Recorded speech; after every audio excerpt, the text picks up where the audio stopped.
Mental Health Monday on Radio City Talk with Mick Coyle. Tackling the Stigma. Radio City Talk. Mental Health Extra this week with Jake Mills in the studio. Hello there, Jake. Hello. Discussing this week's Mental Health Monday show, which was on air yesterday, available to download as a podcast, of course. And we had Lily Joe from the Lily Joe Project in the studio. And podcast listeners also got to hear about Dr. Giggle, which was a fantastic scheme running through the Theodora children's charity, basically to get trained performers into hospitals and children's wards so that children sort of get something to take their mind off some of the situations they face. We'll come on to that conversation. If you want to get involved or offer feedback to Mental Health Monday, this is the part of the show where we read it out. Simply email me, mick@radiocity.co.uk. That's mick@radiocity.co.uk. I'm going to give a couple of mentions to a couple of people who've done that in the last few days. First up, Jake, Lily Joe. She was a whirlwind. She was, but I mean, you can see why she's a success in what she does, because I'm sure you left that conversation feeling really positive. Yeah, I think so. So if people weren't listening or haven't checked out the show so far, Lily Joe goes into schools. She's got a resource, a brilliant website, by the way, which has got loads of different information on it. And the thing that strikes me about her is that she's not me, and she's not a teacher, and she's not, a bloke in a suit, and she's not somebody who would otherwise be, a teacher of home ec or graphic design being thrust into the mental health conversation. She's quite cool. She's quite trendy. She looks like she could be like a Blue Peter presenter. Yeah. And the sort of person who, I think young people would think, oh, I'll listen to you. Yeah, exactly. I'll listen to what you've got to say. That's what I was thinking when I was listening to it. I thought, do you know what? How much more powerful and effective is this message, which is a message that we're all trying to push and that we're all trying to get across. But how much more effective is it going to be from somebody like Lily Joe, who can do that in such a normal way? That's what we're talking about, is normalising mental health, particularly in schools and particularly when we're talking to young people.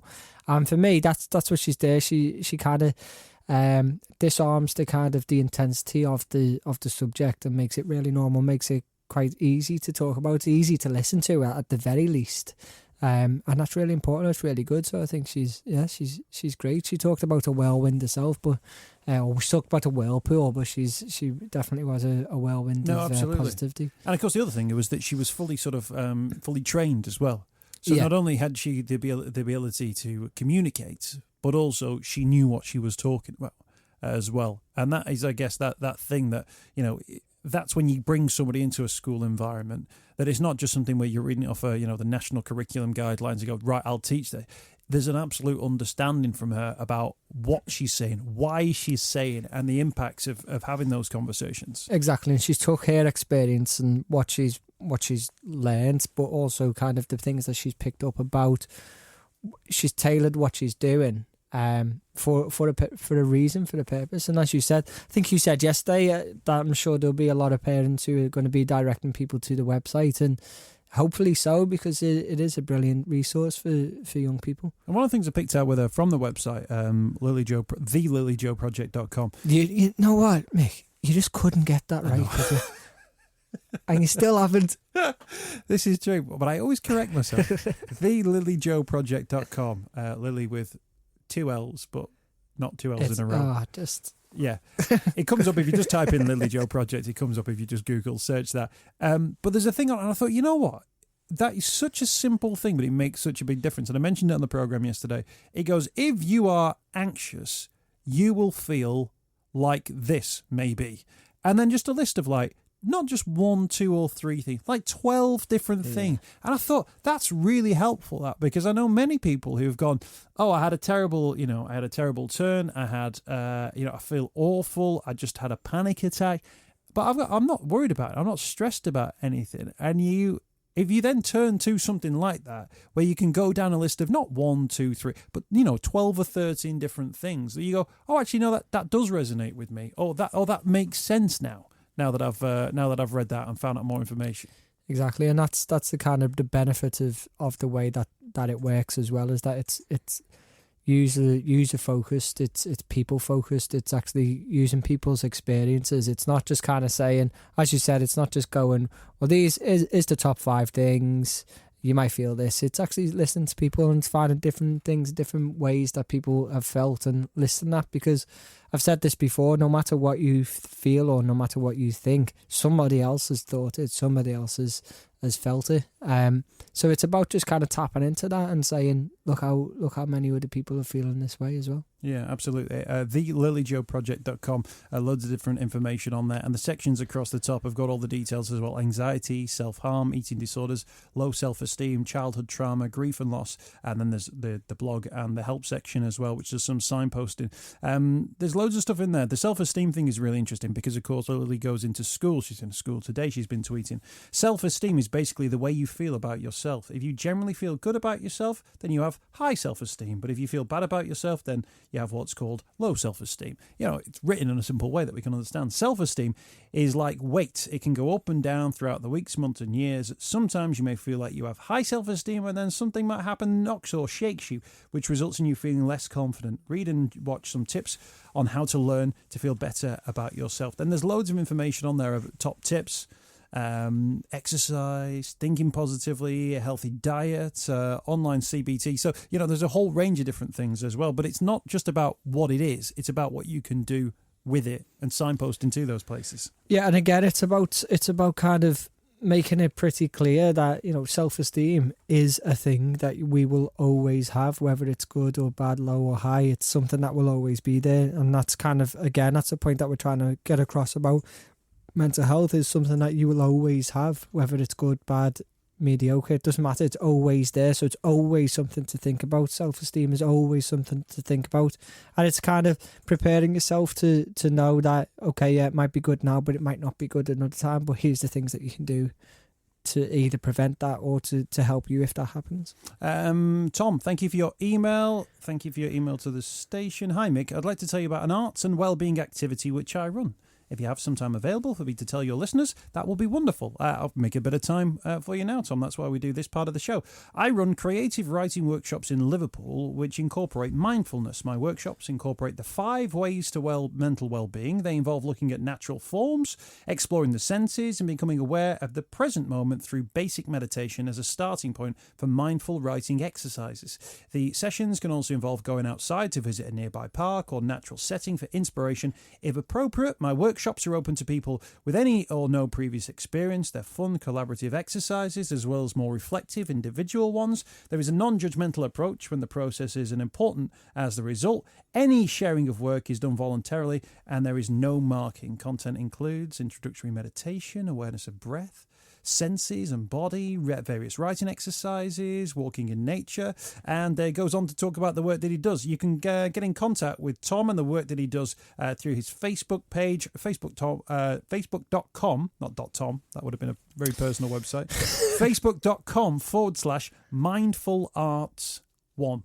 That's Mindful Arts 1, and check out Tom George and the work that he's doing within the community. He's done stuff with the Liverpool Mental Health Festival, the Abergavenny Literature Festival, Beverley Lit Fest, Liverpool Imagine, Rodney Street Therapies, Toxteth Library as well, and loads of different places. Tom, thank you for getting involved. Great example of all this community stuff that's going on. Exactly, and you know what, writing, for me, when I was kind of struggling, or actually it was part of my recovery, I would say, writing really, really helped me because it was a bit of an escapism and it was, you're getting these feelings out and all that, so it was really good, and I'm sure that's a really good service. What is it, do you think, or in your experience, from what people say to you, is it about, when people talk about natural forms, being outside, being in nature, what is it that's happening in our lives with, you know, cement and plaster walls and mobile phones? Is there something inherently damaging about that? Is it something, do you think, prehistoric built into us that actually we generally feel a bit better if we are on a beach? Or, you know, that thing you do where you naturally, like if you go to the seaside, even if you're not planning to go to the beach, you always just go out and have a look, don't you, to see the sea? Yeah, I think it's a bit of freedom as well, do you know what I mean? It's a sense of freedom. It's a sense of being able to breathe, being able to have space, and also I think there's something about kind of that big massive open space that you might be looking out at over the sea or the beach or the field or whatever, that kind of makes you feel, I don't know. But yeah, because I think, like, I've got enough breathing space now, and so have you. Yeah. But like, I'd rather be like on top of a mountain or something like that. Now I don't need that much breathing space. Like that's being greedy for breathing space. But actually, I already know now, thinking about it. Like if I go away this weekend and we go for a walk somewhere, I'll feel better when I'm outside. Yeah, but is that because you're thinking as well? Is that part of it, or is it the exercise, or is it? Because I always think that if you go for a walk, go for a run, or whatever, you're just sitting there and you're just thinking. I think having thinking space away from, that's what you have away from phones. That's what you'd have away from TV or away from family and friends. Having that thinking space, that alone time. Sometimes even not to think, even just to think about not thinking is quite. I don't know. It's quite. Yeah, it's nice. It's a freedom, I think. Yeah, and I guess because if you can find a little bit of that in every day, because the thing is, I mean, we live in built-up areas, don't we? You can't always naturally find that. But that idea of being, it's why the parks are always a good place. Like, if I ever think, blow away the cobwebs, I'll just go for like a 20-minute sort of like power stroll through a park, and I feel better after that. I could just imagine you. Well, when we did the 24-hour show, right? So I went for a walk at like 3:00 in the afternoon the following day. Once I got out of bed. And where did I go? I didn't go into town, or I didn't go into a coffee shop. I went into the park because I had this thing where I just needed to be outside. Now, at no point were me and you locked in the studio. No, felt like it. Yeah, it did feel like that. Maybe it did. But I thought the place I need to be is where there are trees and where there's green breathing. grass. I think that's breathing. I think that's freedom and breathing and having that space to just take the air into your lungs. I don't know. Is that, well, I'm asking you that actually because you've done it. Well, I felt a lot better. In fact, I almost went, I did that thing where I looked over my shoulders and kind of went, he's not here. And then I turned on. It was like a relief. I was waiting for that moment of relief. Yeah, and for some reason, it didn't come in my car when I got in that. I didn't get, I got the train home. It didn't happen in the train. It didn't happen when I was in bed, finally getting the sleep that I've been after. It came when I was back outside in a completely different environment and a more natural environment. Yeah, no, I get that. I do get that. But yeah, again, I just think it's about, I don't know, you're not contained or restricted. That's why I think it must be something prehistoric built in. The ego, actually, that's where you would be. You would be out and about. That's how humans are evolved. Maybe. But you think, well, houses should be better designed, shouldn't they? Bigger windows, more glass, bigger. More bigger gardens for people. You know what I mean? Yeah, it should be. More emails.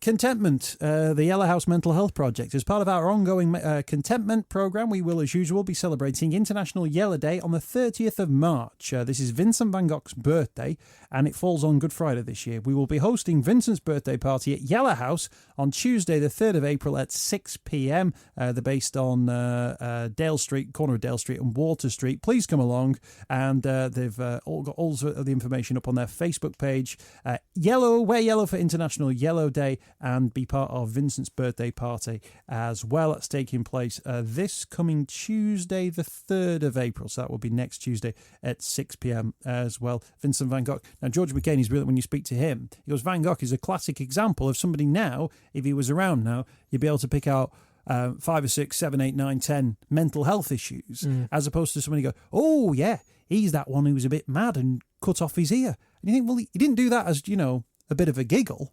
Yeah. There was probably something very, very serious that was going on in clearly a brilliantly artistic mind. Exactly. And as you said, a brilliant artistic mind how many other people throughout history can you say exactly the same thing about? And that's why it's, it's funny actually, isn't it? Because we do embrace them as in today's society and culture, and we hero worship them in many ways. But then has it helped to normalise things and people to relate to? I don't know. Maybe because we separated them from that kind of mental health or mental illness point of view. Something I was going to mention as well today as well, just because it happened yesterday. But I thought it was worth mentioning Calm's Project 84 campaign, which is absolutely incredible. I don't know if you've seen or anybody. I've seen the images from it's a building in London, right? Yeah, it's the ITV studios, and they've got 84 mannequins basically with the hoods over to represent the 84 men who die by suicide every week. I mean, talk about powerful.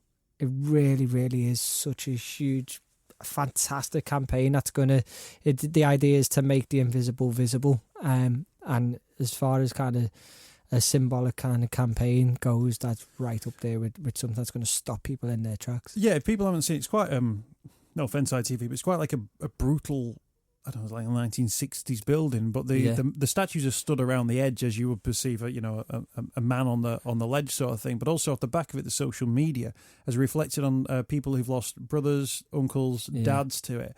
There was one guy who was stood next to a mannequin going, "This is my dad." This represents, a person who has been lost to me, who couldn't speak out, but if he could have done, or if I could have spoken to him, I would have said this. And I thought, wow, because when you start looking at the numbers and you start looking at the actual, the figures involved in it, the actual figures of the individuals as well, it is one of those things where, and you've said this before, if it was a malaria thing, we'd be doing everything in our power to stop that number of people dying every week. Yeah, and as I said, I think, as far as campaigns go, I mean, it's going to stop everybody in the tracks, and that's exactly what needs to happen, is that people need to actually look at it and realise it, and I just think that it's a brilliant, brilliant campaign, and hopefully it's going to be a kind of, and having ITV on as well is really important, but hopefully it can be a kind of a catalyst to change, really. Yeah, absolutely, and hopefully people like Piers Morgan will read up on what that stands for, and why it stands for it as well. Loads of different things have been coming through. Thank you to everybody who's contacted us in the last 24 hours or so. If you ever want to have your say on something you've heard in the programme, you can email me, mick@radiocity.co.uk. That's mick@radiocity.co.uk, or tweet us off the back of that as well. Just mention Matt Gordon from Team Me United is running a Me United Spring 5K or 10K in May. And if you want to, you can raise money for Me United as well at Team Me United if you want to sign up from that one through the merseyraces.co.uk website. All the information via Matt's website as well. Type in Team Me United to get all the information, and that's all part of their football therapy programme, which we've talked about on the programme too. Seems to be working, this mental health extra. I know. We're doing a lot of good housekeeping contained within it. Yeah, no, it seems to be better than me just coming on going, yeah, it's good there. If people want to have your say, or there's any sort of reaction you've got to the programme, do let us know, and we'll give you a mention on the programme Mental Health Extra, which will run on a Tuesday following on from Mental Health Monday. And if you obviously want to subscribe to Mental Health Monday via your local podcast provider, then you'll get Mental Health Extra as well included, and it's absolutely free. Oh, I thought you were going to say brilliant. Jake Mills, thank you for your time. If people want to find out more about Chasing the Stigma, chasingstigma.co.uk. We're on all social media, and our platform for finding help is the Hub of Hope, which is hubofhope.co.uk. Mental Health Monday with Mick Coyle on Radio City Talk.